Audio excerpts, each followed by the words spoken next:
Daniel Jones being successful in Indy should have sealed it in week 3. Like, I would have fired all of them if I was Mara. Daniel Jones insane. is having a renaissance in Indianapolis for the Colts. He looks like Danny Dimes. Daboll was brought in for this quarterback whisperer. I literally heard the words quarterback whisperer because he worked with Josh Allen. Good afternoon and welcome to another installment of the New York Minute Sports Show. We're talking Jaxon Dart, Yankees make the playoffs, and the Jets are an overall dumpster fire. Don't forget to like, don't forget to subscribe, and remember, it's New York Minute Sports. It's New York sports for New York nuts. Let's go! It's New York Minute Sports. It's New York Sports Talk for sports nuts. Don't forget to follow us on Spotify. Well, there you have it, folks. Welcome to another installment of the New York Minute Sports Show on a Wednesday. Chris is back to keep us up to date about the New York Giants. And, bro, it's been 0-3. Mr. Unlimited was playing cosplay at Knicks games in the playoffs wearing his varsity jacket. It seemed like Russell Wilson was going all around town to convince us he was the starting quarterback of the New York Giants. He didn't convince us. How'd you feel about his overall performance before we get to Dart? Look, I mean, we knew what Russ is. Washed up. He's lost his fastball. He can't move in the pocket. I never understood why they brought him in after signing Jameis Winston. Like, I was ride or die. Let's go, Jameis. Yeah. Like, give him the short leash and just be a vibes team to begin. Yeah. But look, my over-under at the start of the season was actually next week against the Jets. Like, I mean, against the Saints. I thought Jaxon Dart would start week 5 against the Saints, worst team in the league, and, like, that would be his soft landing. But when you go 0-3 and you are just completely inept, there's no other move. I'm fucking pumped. Jaxon Dart showed me in the preseason that he's not afraid to take a hit. He's not going to bail the pocket. He can see the middle of the field, which has been Russ's blind spot for almost his whole career. And he's mobile, so there are some different things that we could do. Okay, so now is he going to be running for his life, though, the whole time? Because the one thing is, Chris, and you know this better than anybody, you got a guy, Shane and Daboll, trying to save their ass in a make-or-break year, and they're on the hot seat. So are they throwing Dart? Is he a sacrificial lamb to save their jobs? Because I don't know if he's ready, he's a year away, or are these guys just trying to save their jobs? How do you feel? Because I know that you're pumped about the Dart, but is it just to save their jobs? Look, I think obviously they're trying to save their jobs, but let's get real. He's a first-round quarterback. We traded up to get him.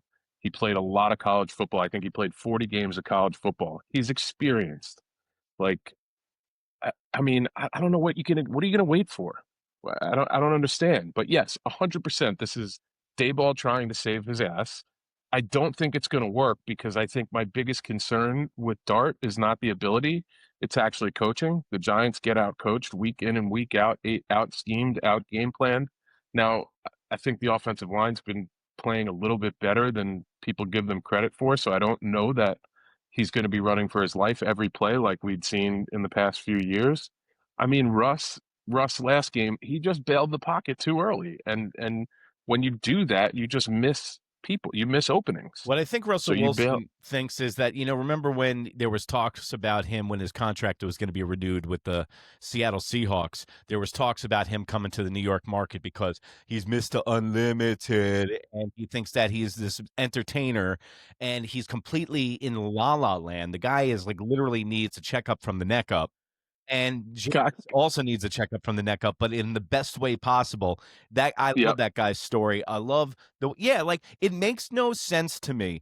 Either you're going to bail and work on this quarterback for a year, but you know what? You let 2 guys that are going to be gone next year buy the groceries for this year.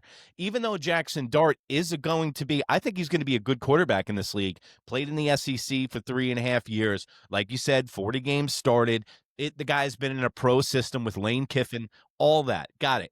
But when you're running for your fucking life all the time, when you have no running game, even though Scadaboo's look good, I like his, but he's a change of pace back. He's not an every down back. Yeah, I don't know. I don't know if I agree with that because I think with Jaxon Darts, the threat of Jaxon running the ball is going to open things up for the running game. Um, Scatterboot has to be RB1 right now. Tracy got injured. He's out for 4 to 6 weeks, I think, with Yeah. a separated shoulder. But I just think that you can open up the offense when you have an athletic quarterback. And I hope that that's what Daboll and Calf could do. Now, again, I have zero faith in either of them. So let's just start there. Um, like I really do. There's nothing over the past 3 years that makes me think that they can call up some sort of even remotely decent game plan for this guy. So like that's my biggest fear. My fear isn't running for his life. My fear is nothing changes. We run the same vanilla offense with stupid play calling, like 4 straight passes from the 1 yard line. Like it just, Yeah. it just makes no sense. Yeah, But and Russell Wilson throwing out the field goal posts on 4th down with that QB right, draw dude, from just 15 put it, yards in. Like, what are we doing here? just throw it up. It's been maddening, and I just don't see a way where they can save their jobs. Only if only do like Daniel Jones being successful in Indy should have sealed it in week 3. Like I would have fired all of them if bro. I was Mara. Like it's Daniel Jones insane. is having a renaissance in Indianapolis for the Colts. He looks like Danny Dimes. And now, And just to let the fans know that are listening and watching, and thanks, don't forget to like, don't forget to subscribe. Daboll was brought in for this quarterback whisperer. I literally heard the words quarterback whisperer because he worked with Josh Allen. And Josh Allen was primarily running the ball the whole time. Josh Allen in his rookie year would rush for 125 yards. And then Danny Dimes, when the only time he was successful with the Giants, he was running all the goddamn time and using his legs. So Daboll, you know what? Maybe he can do something with Dart because he is more mobile. dude, I just don't. Dude, I don't think Dayball had anything to do with Josh Allen's success. I really don't. Just like I don't think going back 4 years ago, Ben McAdoo came after being the quarterback coach of Aaron Rodgers. Like, dude, they were coaching generationally excellent players. It's really freaking easy to do it. Yeah. Look how many people flamed out after leaving the Colts under Peyton Manning, trying to do their own coaching thing, college, even Patriots. Yeah, You have Charlie Weiss, you have Romeo Crennel, you have Josh McDaniel. They all stunk as head coaches. So I think when you're coaching generational talent, it's really easy. I think there's this one thing that did you remember seeing the SPS grades? No, what Back was that? during like draft time? So like SPS grades on a range from 0 to 100, 100 indicating the highest likelihood of career success based on fantasy points. Okay. You can find it there. So the top 10: Jaxon Dart, Lamar Jackson, Jalen Hurts, Ben Roethlisberger, Patrick Mahomes, Deshaun Watson, Cam Newton, Kyler Murray, Josh Allen, and Drew Brees are the top 10 all time. Yeah, and that's why it's pretty interesting. It's pretty interesting. The company, you know what I mean? Like, yeah, no, and that's why Cam Ward was a 60, and that's why I find it difficult to listen to you so... Giant fans. This is why I find it difficult to listen to you Giant fans bitch and complain about where the Giants have been. Yes, the Giants have been bad. You've seen 4 Super Bowls in your lifetime. You have another franchise quarterback coming down the pike after Eli on the heels of Eli Manning, Phil Simms, Jeff Hostetler. Chris, I just want one quarterback in my lifetime for my fucking team. Look, I totally get it, and I can't commiserate with a Jet fan right now, even though the last decade have been eerily similar. My biggest concern with this front office and coaching staff, and has been for a decade, has been player development. How many people have we let walk out the door that have been productive? And I mean, I can go back. That wind up being great other places. Yeah. Maybe not even great, but just really, really solid, good starters. Yeah. And they just let them walk. They don't re-sign anybody to a second contract. And already you're hearing the whispers. Kayvon Thibodeau is going to get traded. Dexter Lawrence is going to get traded. They're all unhappy. I'm like, yeah, I'd be unhappy too. Like, yeah, because when you hear neighbors in a post-game interview being like, it's not the quarterback. Well, let's talk about that real quick. Your defense is completely let everybody down. Thibodeau, that defensive line, which is supposed to be your strong suit, has completely been like Swiss cheese. So what's the deal with your defense? Dude, they don't do anything. It's the same exact thing every play. Well, you No gotta give me more adjustments, than that. You gotta no, expand on that. What do you mean they do the same thing? like, coverages. They're playing cover 4, cover 3. That's it. They don't switch to man. They don't press. They're sitting, dropping back. I got you. They don't blitz. They just let the 3 people go. So it's really easy to game plan when your defensive coordinator looks like a 60-year-old former FDNY guy, but he's only 38 somehow. Yeah. And, I was saying this about New York football in general, is that, like, did us as New York football fans think that this year was going to be great? We literally just got the 2 quarterbacks from the Pittsburgh Steelers. We got Russell Wilson and Justin Fields as our 2 teams. The only reason that Justin Fields looked any good in his first week is he had 4 weeks to prepare for that game. And then also, I bet you the first 20 plays were planned out, and he had those rehearsed in his sleep. That's why he looked accurate from the pocket. In that second game, bro, it is the same old Jets. Aaron Glenn is a bigger cheerleader than Robert Saleh. He already looks over his skis with the planning, with the schemes. Okay, so listen to this. Robert Saleh leaves. You took the best aspect of the New York Jets and you got rid of it. It's their defense. They play defense. Their defensive line's been good. They let dudes walk out the door, and then they got guys like Clemens who come in and they continue to do the same penalties over. Oh my God, that was ridiculous. So Chris, Aaron Glenn, I was busting his balls during the post-game press conference, and you can check out all the Jets post-games right here on New York Minute. He was saying that we're not the same old Jets, but you are the same old Jets. In fact, you're the same old Jets, and you're worse than last year. So, yeah, maybe you're technically correct. You're not the same old Jets. You're worse than the same old Jets because, they don't even have a backup. When Tyrod Taylor, when he gets hurt, okay, Justin Fields cannot play quarterback at a high level, and by them selling us a bill of goods saying he can be the next Sam Darnold or Geno Smith, hey, fuckface, you let both of those guys walk out the door. They're former Jets. You might not want to use that as a goddamn example. It's funny, dude. Coming as a Giant fan, like, I was excited for the season because I was the guy who never, from the day he was drafted, believed in Daniel Jones. I'm like, he's a dude quarterback. I remember the Dave Brown era. Yeah. Like, this is not going to go well. After the first game, I'll throw my hand up and there are texts to prove it. It's not the players. It's the coaching and it's the player development. And it's just sad because now it's like, I mean, I'm excited for the Jaxon Dart era to start. I just have no faith that they're going to get the most out of him. I'm just not excited for I hope he's a generational talent and can rise above shitty coaching, but it's very hard to do that in the NFL. Yeah, I'm just not excited for Jaxon Dart to start his career under duress. I mean, you look at what happened with, I believe, Derek Carr. Who was the first brother of the Carrs? Yeah. For the Texans. Derek Carr. Yeah. Most sacked quarterback. You could that ruin. Was a different. That was an expansion franchise. I mean, it's different. Where does your offensive line rank in the NFL, though, dude? It's not good. I don't know. It's not good. You have a dude getting 4 consecutive penalties and clubbing people over the head with a makeshift battling ram, and you're telling me, dude, you listen, let's be honest here. You're like me with the Yankees, okay? I like to look at shit with rose-colored glasses sometimes just to get throughout the fucking day. I get it. And you don't want to play into it, but we need to call it straight on this show. You're throwing him to the wolves, bro.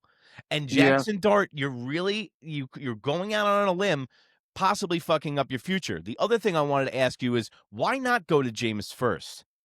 Before you get to Dart, why not go to Winston? Will give you 400 yards. He's saving his job. He's trying to save his job. If Jaxon Dart even looks halfway competitive and wins some games, he'll convince Mara to keep him around another year.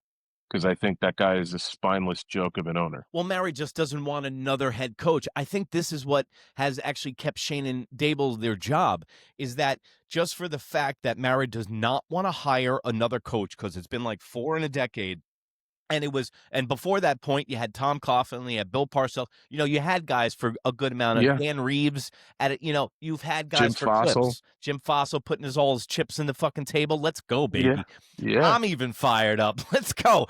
So I was thinking about even switching from the Jets because after this week, I mean, they're going to have 3 wins this season. The Toilet Bowl is on Monday night against the Miami Dolphins. Also, I'm saying it right here. I texted it to Tommy K 3 weeks ago. I think the head coach of the Dolphins is using again. I agree. I think post-game press conference from somebody that knows, from somebody that is in alcohol recovery. I know, man. You look like me at a meeting at work when I'm trying to hold it together after just blowing everything the night before and trying to hold it together. There's no accountability. It seems like it's the Wild West in that locker room. I hope the guy is okay. I'm not saying this being callous. I'm not saying this to be mean at all. The guy looks like he's in trouble. And the reason that I know that I'm good at this is because I called it with Matt Harvey. I remember I was bartending, doing a lunch shift. I look at Matt Harvey. It's during a spring training game. There's about 3 days left of spring training. I look at Matt Harvey. He looks as white as a ghost, Chris. I go, that guy's got a drinking problem. And everyone at the bar is like, what are you talking about? I go, that guy's been in Tampa for a month and a half. Either he loves going to the movies or he's in a gin mill every other day because that's where no sun hits, okay? Yeah. So, I hope he's okay. But the Jets, I mean, for all intents and purposes, it looks like Aaron Glenn is drinking and coaching at the same time. So, this is exactly what I said about the Jets. Unproven head coach, unproven GM. Once again, why we got to be the smartest guy in the fucking room? Go get somebody that's a proven commodity. Know. I don't know. I mean, the Lions took a huge swing on Dan Campbell, and he just drops his nuts on everybody's face. It's a copycat and he's a league. Stud. There's not. And he is a stud. Okay, listen. For a guy, I know. Trust me, I know. But I'm just protein, saying, they don't fall off a fucking tree.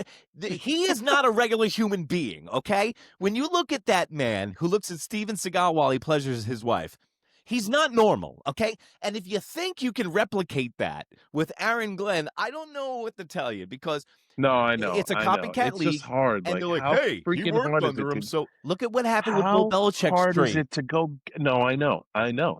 But flip side, Mike LaFleur is successful. Those young Shanahan's successful. But those all are out successful of the franchises. The Niners were a dumpster fire for years. Packers, great franchise. Packers, and who was the other team you just mentioned? The Niners. I mean, the Niners are one of the most storied franchises in the NFL. They got I understand, but I mean, their ownership was a mess for a while. Mike Singletary 49ers you're talking about? Yeah, and even a little before that, it was kind of shitty over there. Yeah, they had one guy. John Lynch came in and helped them out. But I think it's really hard. Like you said, copycat league. Everybody wants that next stabilizing force, and it's really freaking hard to do. Yeah. I mean, look at the Dolphins. 2 years ago, they were dropping 70 on teams. Now it looks like they don't even know how to play football. That was an empty calorie football team. They couldn't play any defense. They couldn't step 100% it was, but it was a track meet every time they stepped on the field. I know, and it's and they theoretically have the same dudes. So but Chris, this is the rub, dude. Being a Jet fan and watching this shit for 35 years, I know. I get fucking dudes who were born in 2009 commenting on my YouTube show, going, a big ship takes a long time to turn. It's like, why don't I stuff you in a fucking garbage can, okay? Because come back done. And talk to me in 20 years. My first year was Rich Kotite. Okay, give me the damn ball, Keyshawn Johnson. Give me the damn ball. One win, dude. So my 8 soon to be 9-year-old just likes the other teams just to get under my skin. And then the other day I was like, "You're just gonna be a loser." Yeah. I'm like, I'm just telling you that. Jets is not a recipe for success. Somebody asked, I was returning after a gig. I was returning my rent-a-car, and one of the young kids at Enterprise asked me, "Why are you a Jet fan?" And I go, "'Cause I'm a fool." That I literally yelled at them. I don't know this person from Adam, and it's like they don't know that I'm a mental sports person. So he goes, "Yeah, why do you still?" "'Cause I'm a fool. That's why." No, because I'm an idiot.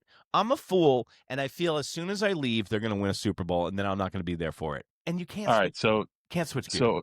so fandom aside, because I gotta hop in 3 minutes. Fandom aside, who's like your ride or die team besides the Jets right now? Like right now, who do you want to win the Super Who's Bowl? my guma? Who's my side bitch? Yeah, who's the side chick? Ooh, that's a good question because the Lions are looking tasty after beating the Ravens the other night. So I just might go Lions. My side bitch has always been the Seattle Seahawks. But they just don't have enough. They don't have enough oomph for me. The Commanders make me feel good in my pants because then I got a little, I got a little rivalry because Daniels, I think, is the truth. I like watching them play football. I really do. Who's on the come up? You know who's the most exciting team to watch? Is the team that just beat the Jets, the Bucs, and Baker Mayfield. They're so exciting to watch, but I think, dude, they're 3-0 and they've won 3 straight games with the last minute drive. Like, I think that might be some smoke and mirrors there. I love Baker. I've been a Baker fan forever. I think they're going to be good. They have a lot of injuries. They're going to have to work through it, but they got the Eagles this week. It's going to be a big test. I did no have Mike a Evans. Buccaneers Bills Super Bowl predicted for this year. That's great. That's actually a pretty solid one. The killer bee is because guess what? Tampa Bay going to win the NFC South.